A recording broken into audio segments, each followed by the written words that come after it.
ഇന്ന് ഞാൻ എമിനെ ഇന്റർവെല്ലിന് കാണാൻ പോയപ്പോൾ ഒരു കുട്ടി അവനെ ഉപദ്രവിക്കണ ഞാൻ കണ്ട്. എന്നിട്ട് അവൻ്റെ മുഖത്തുനിന്ന് ചോര ഒലിക്കണ കണ്ടപ്പോൾ എനിക്ക് സഹിക്കാൻ പറ്റിയില്ല മച്ചേ. ഞാൻ അവനക്ക് 2 ഇടി കൊടുത്ത്. എന്നിട്ട് എന്തുണ്ടായി?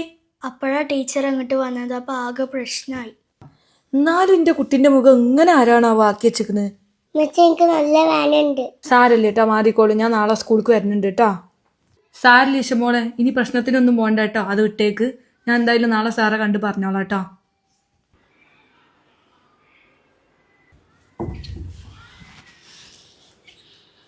ചീത്ത പറഞ്ഞോ? അത് സാരല്ലേ മോനിക്ക് ഇപ്പൊ വേദന ഉണ്ടോ? അത് സാരില്ല, മാറിക്കോളും. ഈശത്താത്ത മാമിന്റെ വീട്ടിക്ക് പോവോ? ഇല്ലേടാ, ഞാൻ എമിക്കുട്ടനെ വിട്ടിട്ട് എവിടേക്കും പോവില്ല. സത്യം? ആടെ ചെക്ക പോയി നമുക്ക് ഉറങ്ങാം. വാ.